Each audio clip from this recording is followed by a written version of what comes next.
సరైన లీడర్ కావాలి జీవితంలో. సరైన లీడర్ అంటే ఏంటి? లీడర్ అంటే అది నీ చుట్టుపక్కల 100 మంది, 200 మంది వేసుకొని తిరగటం కాదు. నీలాగా ఇంకొకరిని తయారు చేయటం. అది నిజమైన లీడర్. అంటే నాలాగా ఇప్పుడు నేను ఒక లీడర్ అయినాను, ఏదో ఒక కార్యం చేయడానికి స్టార్ట్ చేశాను. ఇంకొక నలుగురిని నాలాగా తయారు చేయాలి. నేను పోయే లోపల అట్లా తయారు కావాలి. తయారైతే ఏంటి, నేను ఏది మొదలెట్టానో అది నేను పోయిన తర్వాత కూడా మిగులుతుంది. చాలామంది వాళ్ళు ఏంటంటే లీడర్లు, గొప్ప గొప్ప లీడర్లు ఉంటారు. వాళ్ళు చనిపోయిన తర్వాత దాంతోటే అన్నీ పోతాయి. వాళ్ళు చేయవలసిన పార్టీ పెట్టి అన్నీ పోతాయి. ఎందుకంటే వాళ్ళు ఇంకొక లీడర్ని తయారీ చేయలేదు. వాళ్ళని ప్రోత్సహించలేదు. కానీ మనం అట్లాంటి లీడర్లు కావాలి. అట్లాంటి లీడర్లు మనకి ఎప్పుడైతే కనబడతారో వీళ్ళు కూడా వేరే వాళ్ళు లీడర్ చేస్తున్నారో అట్లాంటి లీడర్లను మనం దండం పెట్టాలి. ఎందుకంటే వాళ్ళు నిజమైన లీడర్లు.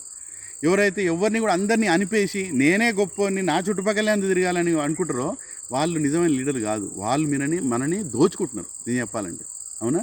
సో మనం కూడా ఒక చిన్న లీడర్ కావచ్చు. ఓ వ్యవసాయదారు కూడా ఒక లీడరే. ఇంట్లో ఒక తండ్రి కూడా ఒక లీడరే. ఏంటి, నేను నా సంతానాన్ని మంచిగా తయారు చేస్తున్నాను.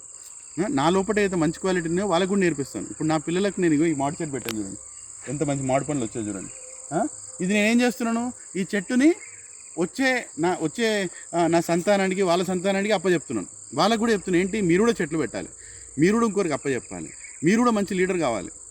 మనం చేసే కార్యం ఇంకోరికి నేర్పించి ఈ కార్యాన్ని ముందుకు తీసుకెళ్ళాలి. అప్పుడు ఈ ప్రపంచం బాగుపడుతుంది, మనం బాగుపడతాం. లేకపోతే నేను స్వార్థంగా నేనే నేర్చుకున్నాను, నేనే విధంగా ఉన్నాను, నాకు ఎవరు నేర్పించడం అనవసరం అనుకున్న వాళ్ళు అది నిజమైన లీడర్స్ కాదండి. వాళ్ళొక భారం ఈ ప్రపంచం మీద.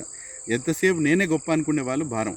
కానీ అందరినీ గొప్ప వాళ్ళు చేసే వాళ్ళే నిజమైన లీడర్లు. హరే కృష్ణ.